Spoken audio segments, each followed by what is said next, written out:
And so I was asked to provide this training because Dr. Peterson said I did a really good job with my online course last semester.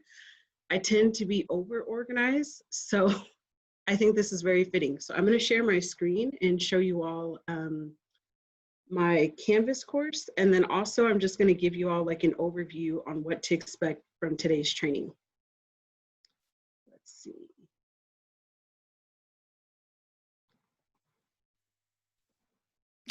Diona, before we get started with that, Go ahead. could we do a minute of silence for our Congressman Lewis? Yes.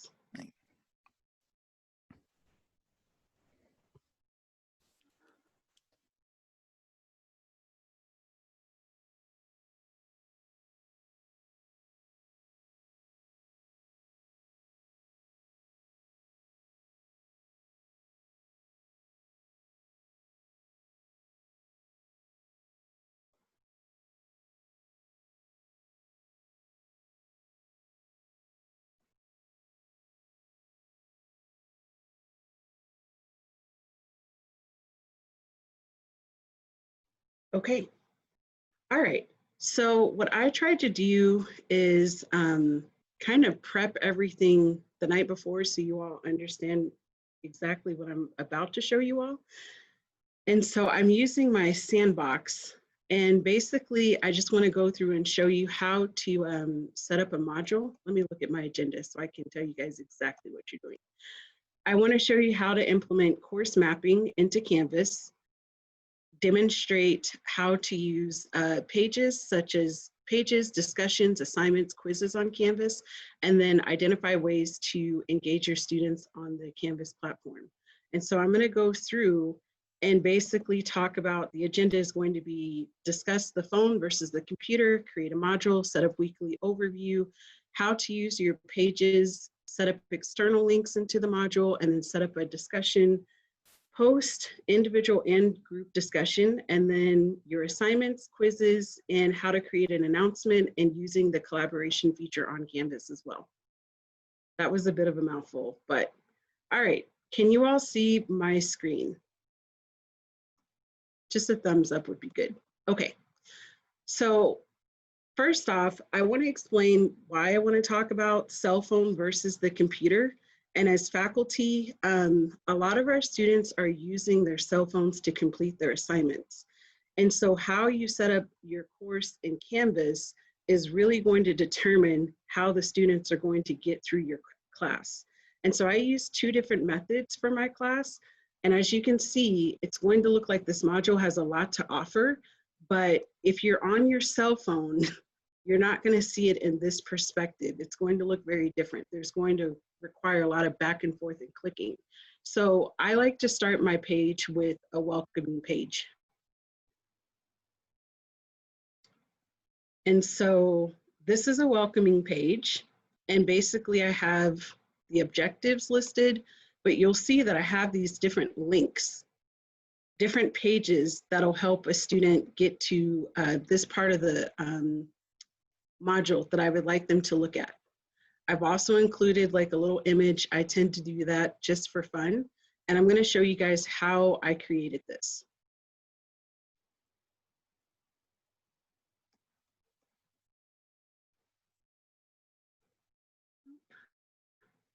And I could really adjust this to where the modules are at the top, but I haven't done that yet. This is just a sandbox.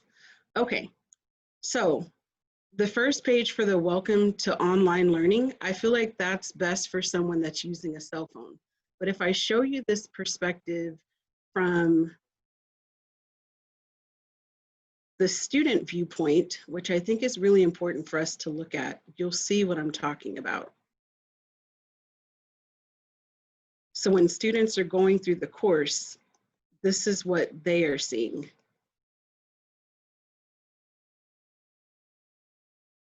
And you'll notice that there's a next button at the very bottom.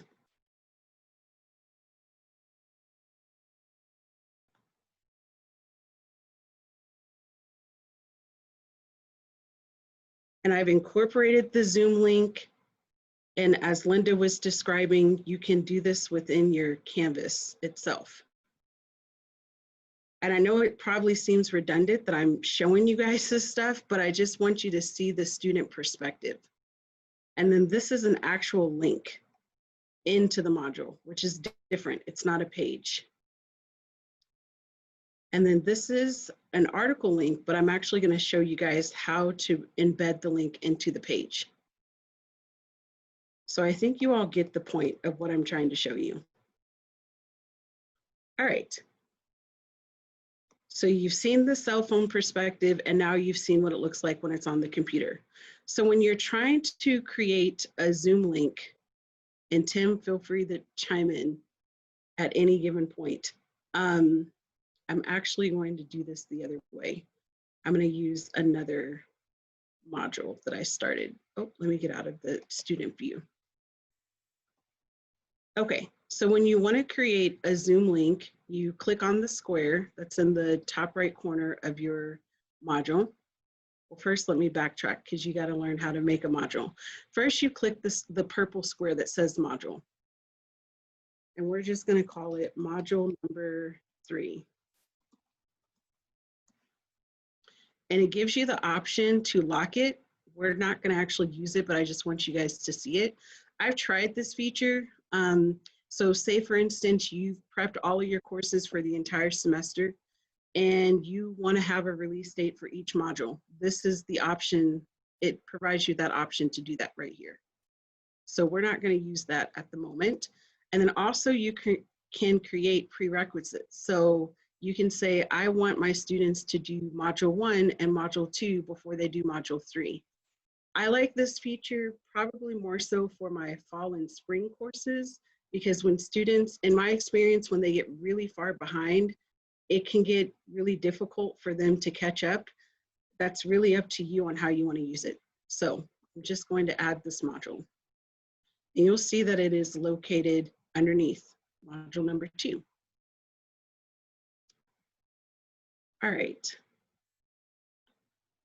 Next, I want to show you guys how did I add a Zoom link. So you go to the module, you push the square, and you go to our external tool, and you'll see that there's different links that you can use within there. If you haven't tested it out, I would suggest give it a try. So you click Zoom. And then once you click it, you'll see that you have your link within your module. And you can schedule your meetings from there. Diona, Yes. I have a question. Could you show me, because I think a lot of instructors here use Khan Academy, and there's a link over there with Khan Academy. Okay. Could you just go back the link, external tool, yeah, Khan Academy? Yes. Okay. Right. So we click there. There. So if you go to Science. So what I was asking though, if Tim knows or you and you know that I have to do it for every single video, or is there links where I can just put with supporting materials, science, chemistry, Khan Academy? Because if you click on that, you go to like if you go at the bottom, yeah, chemistry there. Now, do I have to do a individual link to each of these videos? If you click the atom compounds and ions there, now you're just going into clicking and clicking unless I click on there. Okay, so you have to, like, is there any way you can select all of these videos, or you have to do one by one, each one of these? Tim, could you speak to that? You know, I think you would probably want to do them one by one in this case. However, if you just had the link to this page, it would show all of them, right? Yeah. Well, that's a different way. I was thinking that if you can do it some way through like what you showed, instead of just posting a link over there. But anyway, all right. Yeah, your best bet, if there's certain links in there you want and certain ones you don't, you can just include the links that you like on a page. Yeah. The same way Diona's done that on her summary page, which will work. Yeah. All right. Okay. The problem with that, though, there is some tracking that does go on in Canvas. So if you use a link in the module as an external link, it will be tracked a little differently than if it is a link on a page. So, okay. So the other thing is that if you put your link of a certain YouTube video in your module, there's not going to be any copyright issue or anything, is it? Your YouTube video, the one you record? No. No, somebody else, like Khan Academy. If you put a Khan Academy video. Khan Academy video, there's no issue as long as it's a direct embed. As long as, I'm sorry, it is? As long as it's a direct embed or a link, it's okay. Okay, so if you post a link. Right. Not like that. Just post a link where you go, instead of external tool, you choose external link. Right. And you post that link, it should be fine and there should be no copyright issues and everything. Exactly. All right. You're letting the Khan Academy handle the copyright at that point. Okay. So it's off our shoulders. All right. Yeah. Thank you. Thank you. Good question. Diona, can I ask you a question? Sure. So I have an asynchronous class coming up in the fall. So I've been making Zoom. I've been making my videos via Zoom and then putting them into my modules. And it's taking a lot of time because I make them, then I have them record to Zoom, then I have to download it or upload it or whatever onto my computer to make any edits. Then I have to upload it onto Canvas into the module. So are you saying that I could do that in a different way with this external tool, or is there a faster, this winds up taking all day to do a few videos? Go ahead, Tim. What I'm doing is I create a YouTube channel. Yeah. All of my YouTube videos are put there. I can then either include a link to my YouTube channel or a link to the specific video. And I usually use them embedded anyway. Right. Okay. So just to kind of like answer your question there, I decided to do an introduction video, and I wanted to add it in here just to give an example. I guess my approach, it's for this summer session, I've been doing a lot of recording, about 3 to 4 videos a week, but I'm doing micro lectures, and that's more, my reasoning for that is typically when students, and this is just based off of some professional developments that I've attended this summer. The longer lectures are great, but one of the things that they want, that I was learning is like, we have to think about why are we having the students do the lecture and what do we want them to gain from it?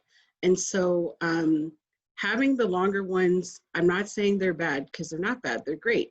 But it does, I feel like it's more stress on the instructor because now you've got this long lecture and you've got to go through the editing process. But my process for doing videos is I use PowerPoint and I use Zoom.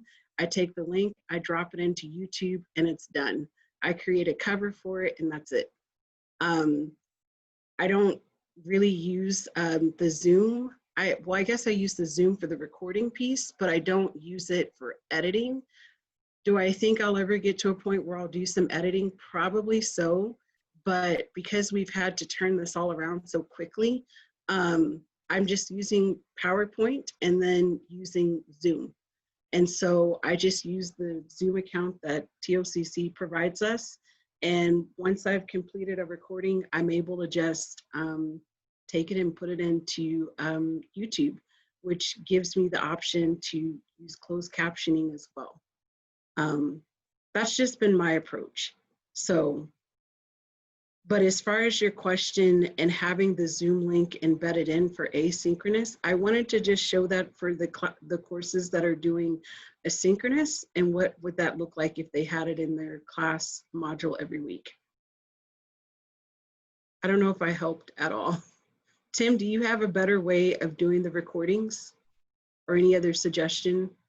That was helpful. Thank you. Okay. There's a lot of different things. You know, right now I've just been kind of exploring something called Slack because I kind of want to see how that works. And then there's all these little tools that come along with Slack. One of them actually was a tool. Let me give you the name of it. I'm gonna minimize this screen. One of them is a tool called Loom, and Marcia shared this with me a little bit earlier as we were looking at conferencing options. Mhm. But I guess I'm not going to take and share the screen, but what it is just like a dashboard, and it shows all your videos up online, just like in your YouTube channel. So it would allow you then to actually record the videos using a Loom recorder, and I believe it has an editor built in as well. But I haven't played with that yet. So there's a couple of different things, and these things just keep emerging and popping Mhm. up. And so I'm kind of taking them a little bit with a grain of salt because I'm a little bit old school on that. Uh, if I want to do a video, for example, and I have a Mac, I will go ahead and just use the iMovie basically. And if I can't use Movie in the PC, I will download something called OpenShot Editor, which is a free source program that works fairly close to other video editors. You get your tracks and all that stuff, but I don't want to go too far in the weeds. We could probably take this as maybe a secondary thing. Maybe one of our lunch sessions later, we can go over some of this and some different tools. How's Yes, that sound? sounds great. Okay. Okay, so I showed you all how to use a Zoom link, and then I wanted to also show you how you can use a website link. I was just trying to find examples last night, so I'm just going to demonstrate that in another module. It's the same method and approach. External tool, no, external URL. And I'm just going to grab this link that I have here. And you basically copy the link from the website, you drop it into the URL, and you add it. Oops, add a title. First, we're just going to say first things first. And then when you click on it, your link is right there.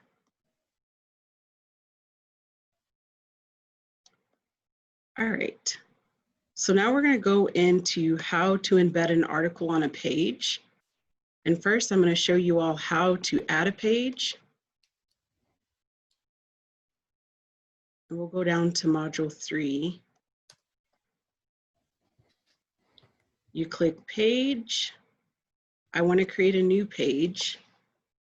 I will title it as training and then add. So I'm going back up to module 2 to show you how I'm using the pages within my modules. So as you can see, there's an actual link to an article here, but then there's another link, an actual, well, the word link that'll take you to the article. So if I click on it, I'll show you guys, I don't know if you'll see it on the share, that it's taking me to the link. But there you see, there's the link. But now I want to show you how to actually create that link. So I clicked on editor or edit, and I'm going to copy the link right here. And then underneath link. And then I'm going to click on its 3 icons over on the bottom row where it says link to URL. And I'm going to paste that link right in here.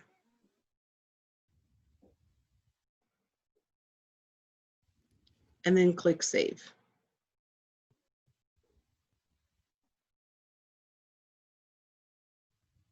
And now the link should take me to the website article. All right, so back to the module.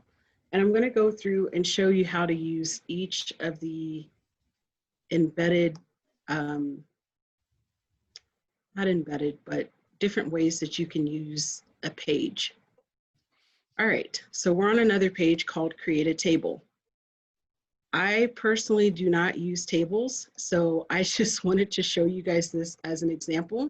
I know we have some faculty that like to use tables, so I'm going to delete this, and you'll see that there's a table in the corner here. So you click on it, and you want to have 4 squares.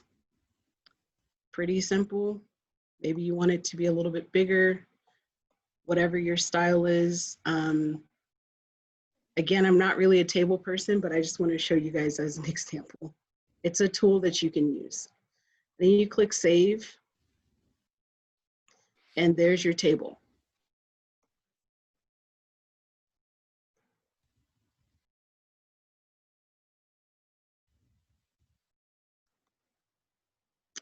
I'm going to do the video upload first before I do the image. So I'm clicking edit again. And this is a video that I had pulled from YouTube. So I'm going to copy it. So this is, let me just take a side note. One of the things that I do, and I really want to encourage you all to try to download the Canvas app on your phone. I know you're probably thinking, why do I want to do that? Well, because most of the time when I'm sitting back with my family watching TV or whatever, I see articles, I see links that I'm interested to. I create a page, I drop the link into the page. And so it'll look like this when I show up, when I get to it on the computer. And then what I'll do is I will go in and create the actual link that I'm looking for. So students don't have to go through the copy and paste phase themselves. So anyways, I copy and paste it, and then you will click on Insert, Edit Media. Paste. And there goes your video link. And this holds true, like if you've got a YouTube channel and you've got lectures that you want to upload, any type of video will go into here perfectly fine from what I've experienced. Then you click save. And this is what your students will see. And Now, go ahead. Keep in mind that when you do that, you eliminate all the advertising on the YouTube pages, all that stuff around it, all those other videos that pop up. So it focuses on the exact video that you want. So. Exactly. So I don't laugh, but I'm an early childhood person and I have quite a bit of personality. So I wanted to figure out how could I bring that across in my course. So Tim helped me on Saturday because I could not figure out for the life of me how to create this upload to where it was just normal. And I just wanted to see it. So I'm going to take you guys through the process and probably be looking at my own notes to make sure that I get it correct. All right. So you'll go to embedded images. I believe that's where I'm going. You'll click on Canvas. Then you click on My Files. And I think this is the other one. Yep. Then you'll click on what it is that you're wanting to upload.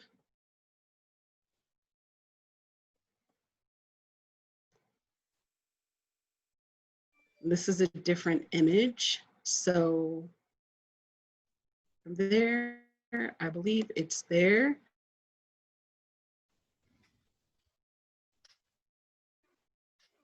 And it said PNG, and then you just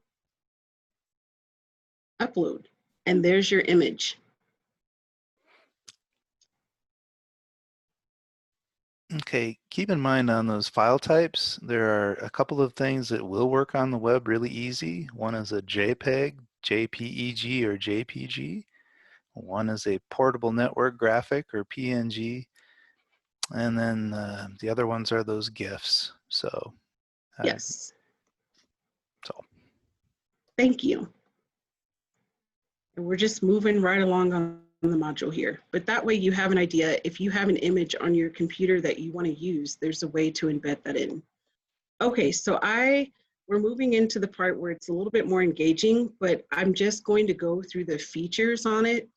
And if you have questions, then you can ask. So I'm going to start with discussion 1. Before I do that, you probably want to know, how do you add a discussion? So we'll go back to our sample module. Okay. So first you push the plus sign in the corner. You go to discussion, and we want to create a new discussion. So we'll just call it discussion 2. And now that's been added to module 3. So we're going to go back to module 2 to discussion 1. So right now it's completely empty, but it's published for students to see. But you'll see all of the same features on the pages are in the discussion post as well. So if you want bullets or numbers, or if you want to change the alignment, it has all of these different options. If you want to change the color of your text, you can. If you want to, I think it's the text and the background, you can do those things as well. So you can type something in, whatever random things you want to type. And then you can also browse for like attachments. So if there's something you want to attach in, you can. But I don't know, Tim, did you want to say anything to attachments within discussion post? I just feel like on Canvas. Well, I think the main use for that would be if a student wanted to provide evidence, like Yeah. a file or a paper or a PDF or an image, something like that. That's what that's useful for. Right. So it'll kind of liven it up a little bit. Right. Thank Yeah. you. Mm-hmm. And then there's some options below. So I typically will ask, users must post before seeing replies. I've taken courses where that's not a requirement. My reason for it is as the instructor, I really want to see like what are their actual thoughts on the discussion that I'm providing. You can use embedded podcast feed. And then also if it's a graded discussion post, you want to click graded. And you can allow for liking if that's what you want to do. I've never added this to a student to do. Tim, have you ever used that option? I've never used it. No, I didn't find any reason to do that because I don't need to track to-dos within the discussion. I rather just track the responses. So yeah. That's what I'm thinking too. Yeah. And then the other key piece is making sure that you have a timeline in which you want them to complete the assignment. So I'm going to start it for the 28th, and you could actually set the time. I don't know why it didn't automatically give me midnight, but oops.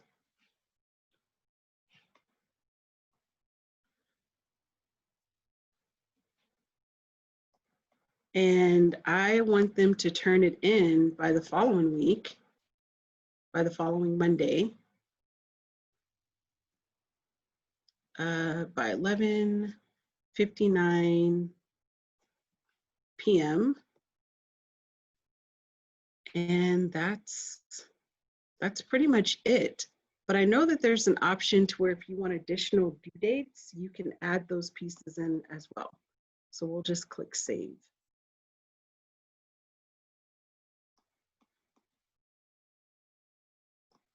I just see a lot's happening in the chat, but I don't know if there's any questions that I need to be answering. And then for group discussions, I actually used this feature for the first time this past week in my online course, and it's pretty interesting. It's engaging. I think it would be better if I had a longer course, but I really wanted to test it out so I can at least say like, oh, this works well, or maybe I would take a different approach. So same concept, except you click on this is a group discussion. Before we go on that, Diona, we did have a question on the board. Pamela, yes.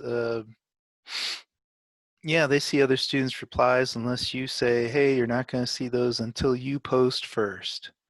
So there's some settings there. And I just wanted to kind of double back on that. So That's the idea, right? You want them to see their replies. That's the discussion after all. And they don't have to be in text. Remember, they can be audio or video clips as well. So this is the other piece in here. So Yes. anyway, oh, sorry, I did not mean to interrupt, Diana. You're on a No, great you're track. You're fine. You're Okay. fine. I just want to make sure that I give enough time to address any questions people may have for either one of us. Same thing with groups. It's very interesting because when you create a group, and I'll actually save this and show you guys what it looks like, because it's like you're going into another part of Canvas. So you create the group sets, and I don't know if it's going to let me go in and change that. I'll probably just have to back up and show you guys a different way. The setup. So when you click into group one, there's no students in this, so it's really hard to kind of envision it. But if you notice on the left-hand side, it's showing like you can switch the groups, and then you as the instructor can go in and you can create announcements. And I thought this was really interesting. And so I created an announcement so each class can look at the announcement. And then if I had pages that I wanted to include, same concept and process and what we went through, we can use the same thing in the group.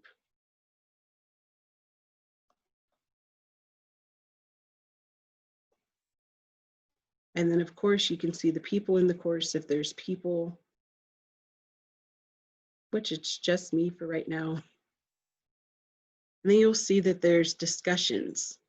And this is where you can create within the groups, each group can have different discussion questions. And what I like about it is that group one will have a topic, but maybe in group three, as the instructor, you're like, you know, I want everybody to learn different parts of, I don't know, an atom or child development, but each group can go into other groups to see how they're responding to questions. So, but you as the instructor, you're just providing really the different spaces and the different questions, but ultimately the students are kind of teaching themselves. So maybe you don't do a lecture that week. I don't know, I'm just throwing out an idea. You could also upload files.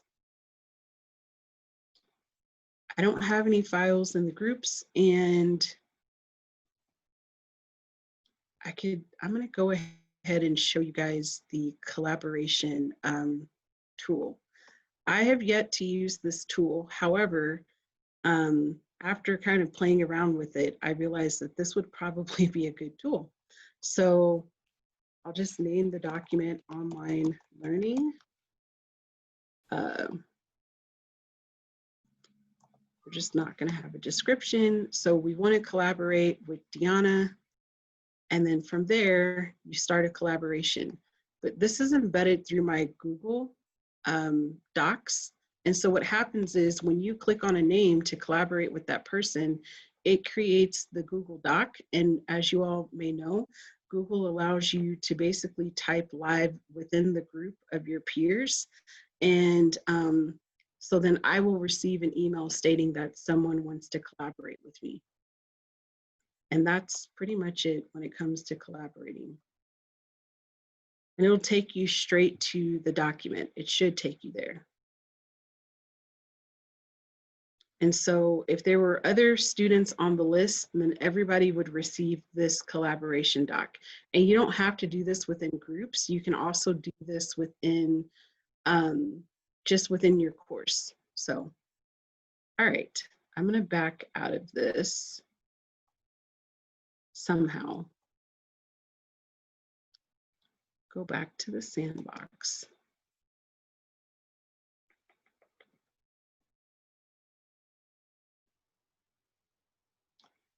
And then you have assignments.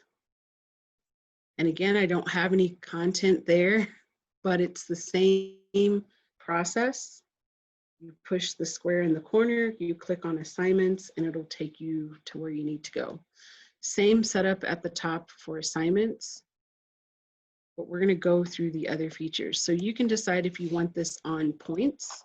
So we're gonna say it's 10 points. It's an assignment, and you can base it off of percentage, complete, incomplete, letter grade, GPA scale, not graded. Tim, do you want to talk about like what's the benefits of either doing points or percentage? I've done it both ways and I find points to be easier than percentage. Sure. In this system, there's something called grade categories, which I call grade groups. Either way, it doesn't matter. I just call them just sort of like a big pile of stuff like quizzes. I put them all in one group. The advantage to that is I can say this bunch of quizzes is worth 20% of your entire grade. That way, if I add a quiz, it's still worth 20% of the grade. Or let's say things are getting a little rough and they say, hey, you know what? Could you take a few quizzes away? I'd say, okay, sure. As soon as I do that, though, it's still 20% of the grade. All the other quizzes go up in value. So the students know this, and it's sort of like the coin of the realm, you know, the grade. So they will actually ask for more assignments, believe it or not, to balance things out. So this is sort of a really interesting way that you can increase the workload a little bit as they request it, if you use this kind of grading system. If you don't, if you use points, my biggest thing is I don't like going back and adjusting the syllabus every time.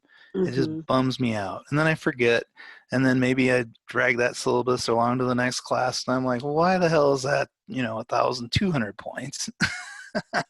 Oh yeah, that's right, I added something. So anyway, there's just a couple different ways of thinking about it. Me, I just like the additional flexibility, although it does offer a level of confusion to the students. So the students will do the straight average and they'll go, hey man, this is a B or an A. And I go, no man, those are all like categories. Let me show you. Right. So we get a little math lesson in there too. And can I ask a question about that? Sure, Teresa. Categories and percentages, I can still make particular assignments or discussions worth points, right? Absolutely. Yes.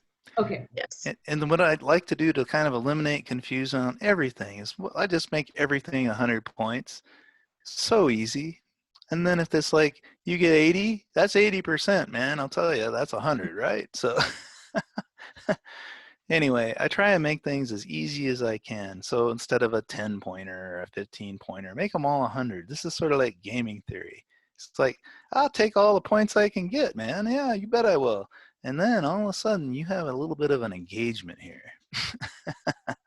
And I am pretty much the opposite of Tim. I use 10 points or 20 points. So then a total course might be 300 points or something. And part of that is because I felt like I went through a weird nightmare with percentages last semester, and I thought, never again. And I think Marcia has talked to me about percentages and points before. So that's, for me, that's a more simplified method, but not that I don't get Tim's method. I do. Okay, so if real quick, so if you make something, like say you have the percentages, and let's say discussions are worth 10% of the grade, and you have, you know, one discussion worth 20 points and one worth 10 points, is it going to weigh that accordingly? Yes. Yeah. Okay. Great. Yeah. Thanks. Yeah. I just tend to make everything 100 points to eliminate any, you know, I think they're all equal in weight, personally. And even if they aren't, it doesn't matter. It's just part of the game at that point. I'm still getting what I need. I know what they're doing. I know that they're doing the work. I know the work is a certain level of quality. So nothing's really getting lost. I'm just kind of moving the class into a little bit of a gaming theory zone here, just a little, but not really, because, you know, in the past, wasn't it always 100 points? Right. Or 100%? We didn't even see the points, really, right? How many papers do you remember seeing in your experience, right? That's great. Thank you. Yeah, you bet. So then you have assignment groups. If you want to create separate groups for your assignments, then this is how you do it. Again, I mentioned using points or letter grade, etc. And you could also have it to where it doesn't count towards the final grade. So submission type. Okay, so I have a lot of different thoughts about submitting things. There's two pieces of this. If students are using their phone to submit assignments, because that could actually be happening. I know it's happening in my course. I feel like there's a fine line in which you have to decide as an instructor, do you want to give multiple different options to submit the work? So if you click online, you have the text entry, website URL, media recordings, and file uploads. And this is important even for the assignments too, because if students don't have Microsoft, or maybe they're not familiar with Google Drive or Google Docs, then having the text entry option may be a good option to be available. I'm not going to say like make a blanket statement and say, oh, that works well for all courses. That's not going to work well if you're in a writing course, because you have to format your papers. Same thing in my courses. When I have students that are writing things in MLA format, the text entry it could be an option as long as it's formatted correctly. So I'm just stating that so you all are just aware. On paper, again, this would be, if you're in class. And then external tools, and this is where it gets really interesting. This is where you'll find, let me see if I can make this a little bit bigger. Well, maybe I won't make it bigger. Slide this over. But this is where you'll want to add Turnitin, maybe to your assignments. You want to grab that in the lower right-hand corner, Diona. Thank you. This Yes, drives me crazy. I know, I hate that thing too. Every time I'm like, oh, how do I do this? It's the dual scroll bar that gets me. Yes. So you'll click on Turnitin, and it'll go automatically into the URL. And you can click to load it into a new tab. I think I've tested it out either way. And you'll see it upload when we get to the end here. So you can also have unlimited attempts, or you can limit. You can say you only get 2 attempts or 3 attempts to submit this. That's your choice on what you want to do. Also, you'll want to have a due date. So we'll put it for the 31st. I'm just throwing out some date and times. And we want them to start it tomorrow. But I also want to go back and show you guys how you can add a link. So if you go over to links and you go to pages, because I showed this in the weekly overview, I had all these different links. So I'm just going to show you guys quickly. I want to add module 1. I also want to add self-introduction. I also want to add training. So by adding these links, you can do this in the assignments, you can do this in your discussions, you can do this, pretty much you can add these links or pages within pages. And the reason why, not that I'm not trying to sell the idea on using pages, but pages give more versatility. That's all I'm saying. And again, you can do the same thing with the links that we've found. You can add links, you can add videos, you can add whatever you want within your assignments or discussion post. Okay, so we're going to click save.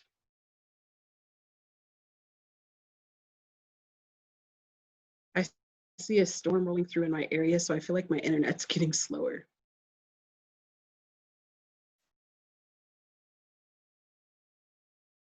And then this is the Turnitin process. I have had quite a few experiences. I feel like with Turnitin, sometimes good, sometimes a nightmare.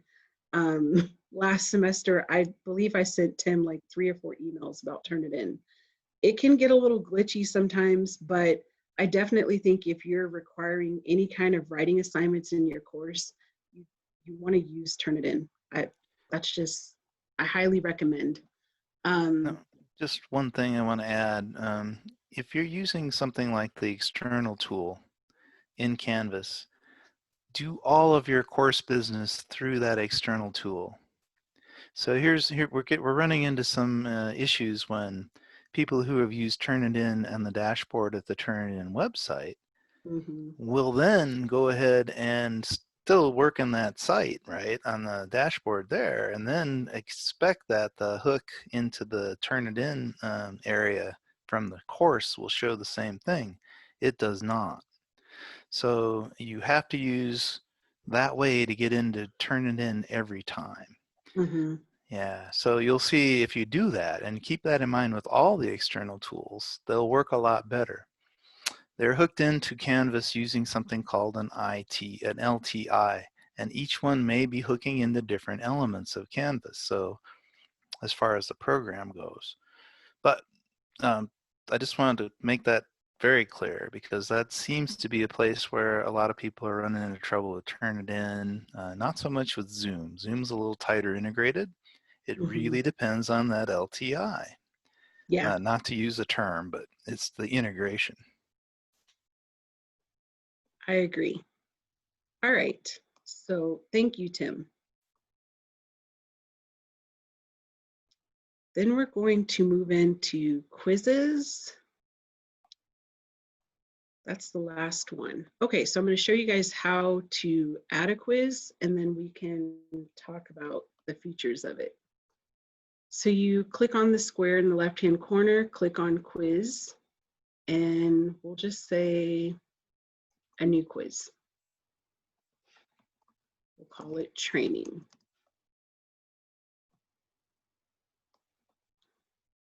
So you'll click training with quiz, and we can now edit. And again, I'm just going through the features of quiz. Same things as all the other pages. If you notice, Canvas has the same repeated information over and over again. You can do the same thing. You can add pages, you can add an assignment within this. It's totally up to you on what you want to do.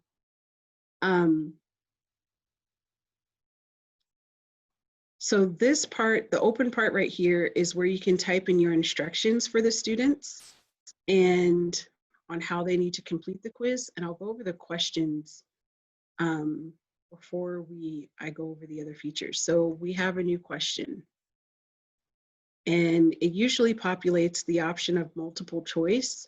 But if you click the drop down button, there's a lot of options on how you can set up a quiz. I've used a combination of multiple choice, essay questions, drop downs, whatever you want to use.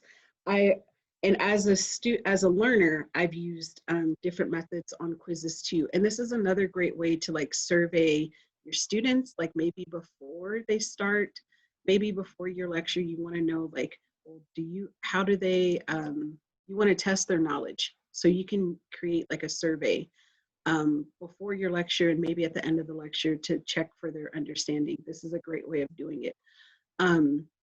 Okay, so one of the things that I like about doing multiple choice or true false or fill in the blank is you as the instructor can then choose like what the correct answer is. And so let's just say your quiz has 10 questions. So depending on the different types of questions that you have, and for the sake of time, if you have 25 students and you're doing a quiz with 10 questions, and 5 of those questions can be pre-answered, because they will automatically know like, oh, the answer was letter B or the answer was letter A.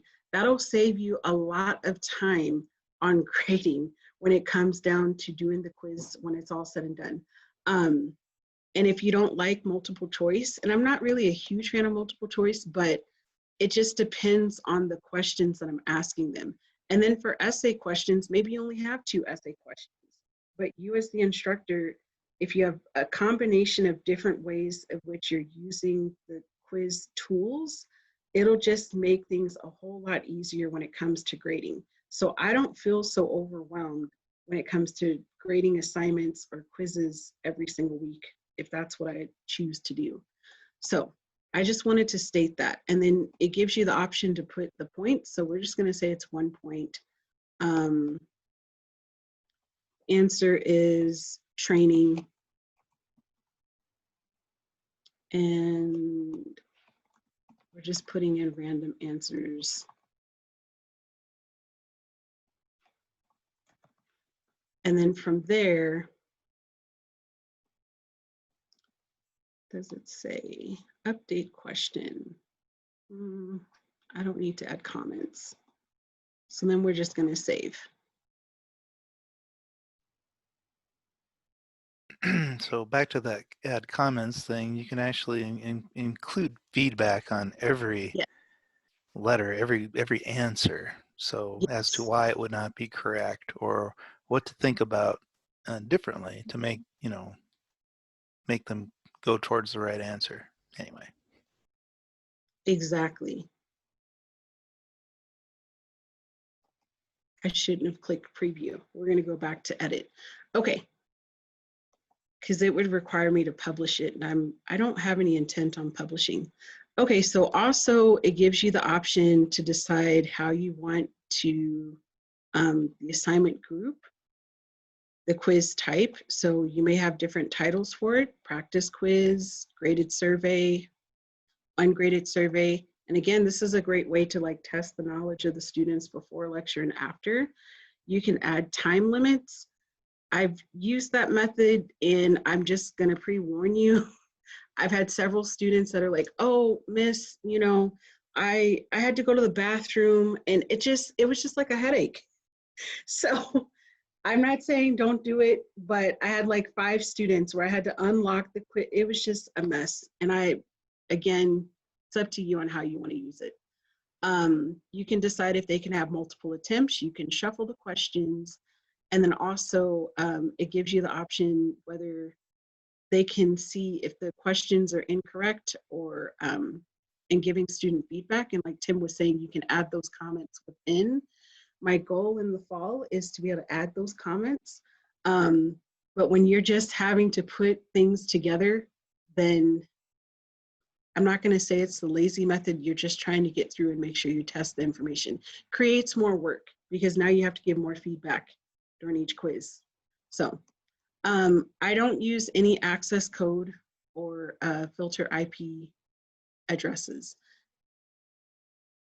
Tim, did you want to say anything to that or no? Just the IP addresses. If you use that one, it's best to be on site because there's a certain range of IP addresses that the college owns. If you are off-site, then it does not work. You would have to get their specific IP address from wherever the students are, and that's almost impossible. Yeah. So not a good way to go unless you're in a very stable on-site area. So that's when that's used. That's most important there. Nobody's used it yet, so I'm glad. You could also give the option to show one question at a time. That's your choice as well. And again, the same thing with the due dates. And then also it looks like there's an option to where you can add additional due dates. I've used that method for discussion posts. So maybe you want students to upload their response by Saturday, but you want them, or upload their initial response to their discussion posts on a certain day, but reply to their classmates on another day. So you can have multiple due dates if that's what you want as well. Okay, so we're gonna save that. I don't wanna use any of these things. We're not doing any of this. Okay. Sorry, my computer's behaving a little bit more slowly than what I want it to be. And I guess it just wants me to go through this process. The last thing I want to show you guys is how to create your announcements for your courses. And I will show you that as soon as this finally decides to save or not save. I may just exit out of it. Okay, we're just going to leave it. Abandon ship. So what I like to do in my asynchronous courses, once I discovered that I can set timer releases for announcements, changed my life. Every time I upload a module, I will have what I want the students to do. I will attach the announcements to it, or there will be timed announcements that'll come up. So this is just an example of an announcement that's already available for students to review. It's the same concept, and I'm just showing you on the announcements that has the same overlay here as before, but this is the feature that I like the most.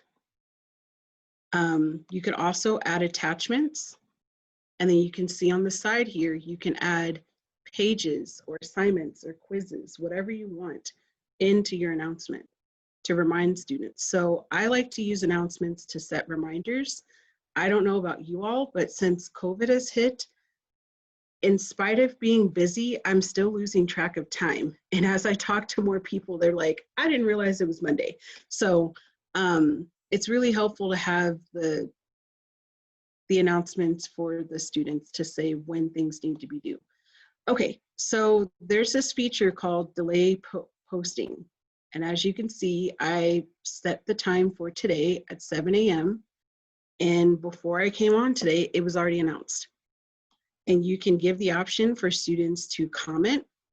You can do enable a podcast feed or allow for liking. I don't really use any of those features. I don't think I've had anything where I'm like, I want them to use that, but I'm not saying that you can't.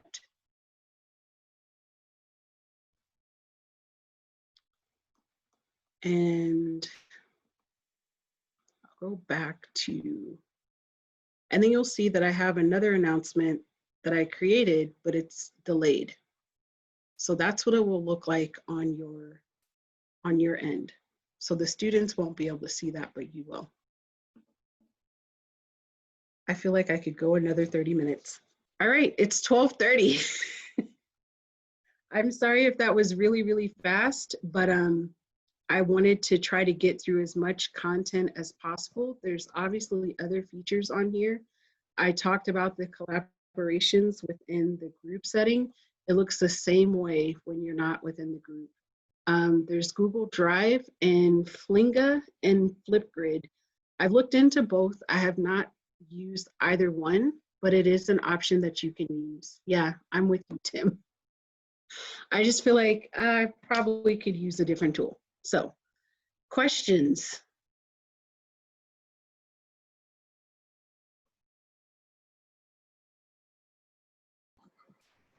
Can I make a comment? Yeah. Okay, when we were looking at the available and until, those are dates that the student, I just want to remind you, that's the only time the students can see them. So they're not going to see it if you don't put that in there. And when the until date comes around, they're done. They can't see it after that. I had students complain about that, so I make sure I warn them up front about that. Yes, thank you, Neil. That's a really good point. So, and this is just like a suggestion. You don't have to do it. It's completely up to you. But, and those of you that have taught online, especially when online, you have much fuller courses than what we have had in person. And so I feel like there's hard passes where I'm like, I'm not reopening that because I'll give examples. So when I have discussion posts and assignments every week, but then I have like a quiz, I don't know, every 2 weeks, I make it very clear in the syllabi, I'm not reopening quizzes because I'm telling you, when you're like in module number 5 and you have students that didn't do the quiz in module number 2, and it's 6 or 7 or 8 of them, and you're trying to time it to where they can do it, you have to decide as the instructor, like, do they really need the quiz? I'm sure they do, but I'm just saying for the sake of time, maybe in weighing the score for the quiz, maybe it shouldn't be as heavy. I don't know. I'm just throwing it out. It can get a little intense. So just be careful with those due dates. And I think it was Neil that gave me some really good advice when it came down to like assignments and discussions. You can have a discussion post available, but if they don't turn it in by the due date, maybe the due date is a week out, then you as the instructor can say, you know what, and again, put it in your syllabi, you have 1 week. So what I have done is that when I grade the discussion post, I put all the grades in. I'm no longer afraid to put a 0, but I put a 0, but I put a comment in there and I put a date and I say, please submit this in by such and such date so you can receive credit for this. Because as an instructor, as you're moving along, again, especially if you're having to build your course as you're going, you're trying to build a course and you're also trying to manage 10 students that didn't turn things in on time. You really want to make sure that you have very clear expectations at the very beginning.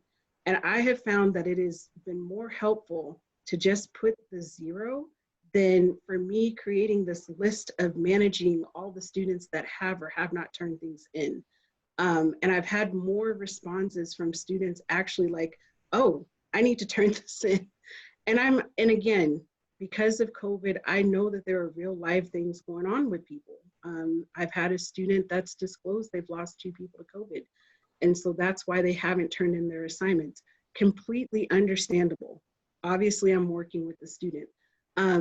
Another suggestion that I would have, I think it was just making sure that you have clear expectations, and I lost my train of thought, but anyways, any other questions or thoughts? I have a question, Diona. Yeah. In your, you do these little mini lectures, and also I saw in the beginning you did that little introduction. Do you record that in Zoom and then upload it into YouTube so that it's a YouTube link? I've done it 2 ways. I normally just do it on my phone. I'm going to be honest. I just do the recording on my phone, and then I'll do a video, and then I'll just do the share to YouTube. And then from there, YouTube processes the video, uploads it, and then it's done. And then I just create the link and add it to the course. Yes, okay. I could do it through Zoom because Zoom is a great option too, but I do it either way. And then for the micro lectures, I do those through Zoom. I use PowerPoint, you can use Google Docs. And when you're doing the recording, you can have your face in the corner so the students can see you. It provides like another engagement so they know that you're not like a robot creating these courses. They know like the person is real.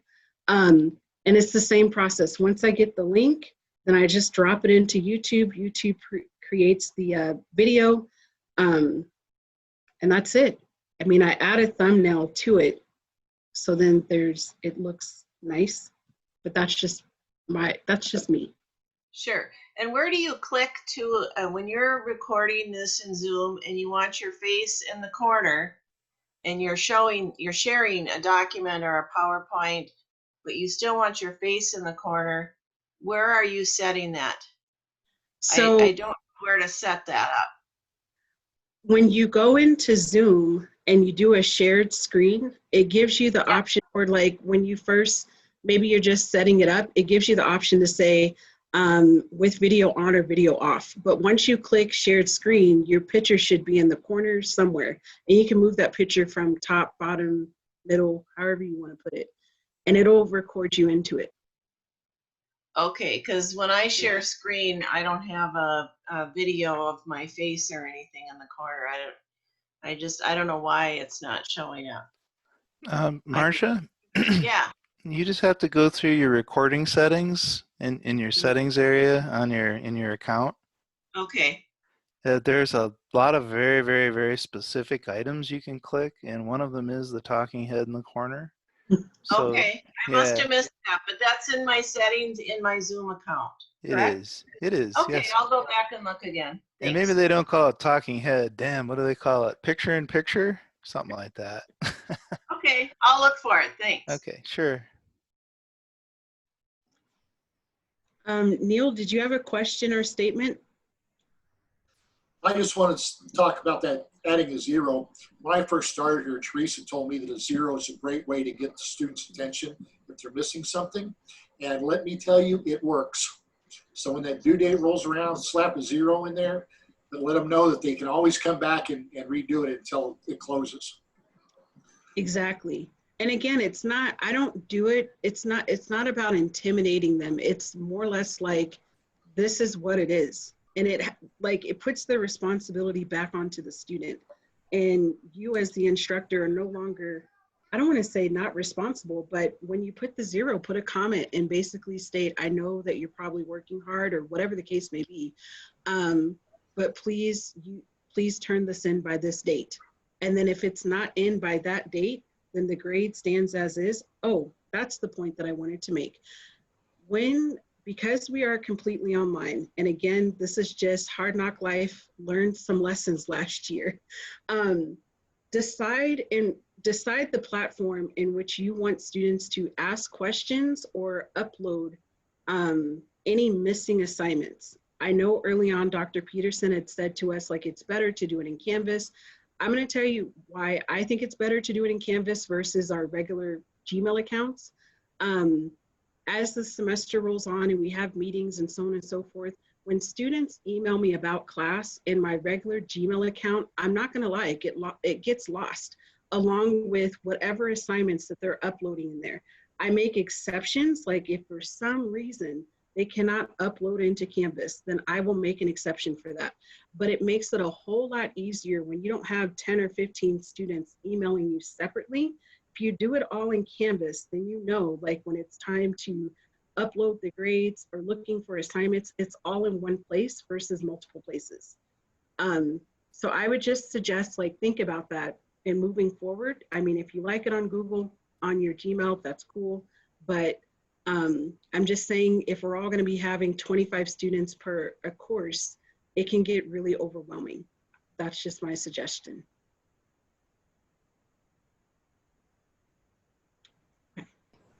All right, we're nearing our end of the time, and want to respect everybody's Monday. So if there are any other questions, please let us know, and we can continue these conversations. And I'm sure we'll have these conversations throughout the semester and ongoing stuff. So that's what we're here for.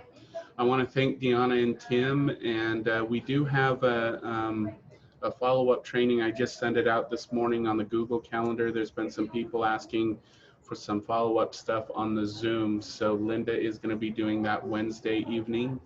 And then I believe our next training is, so there's a follow-up training on 5 if anyone wants to join us then. And then we have setting up your Canvas classroom. So this is kind of a continuation with Diona and Tim on Wednesday. So this is kind of a continuation of this conversation on Wednesday, and we're going to start building the classroom on Wednesday. So we look forward to that. And with that being said, I hope everybody has a wonderful start to their week.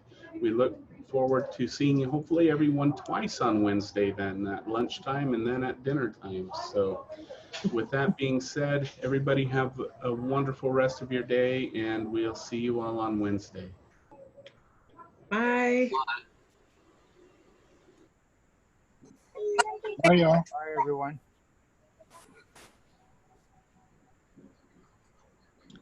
Tim, you have a second? Thank you, Diana. You're welcome. Thank you.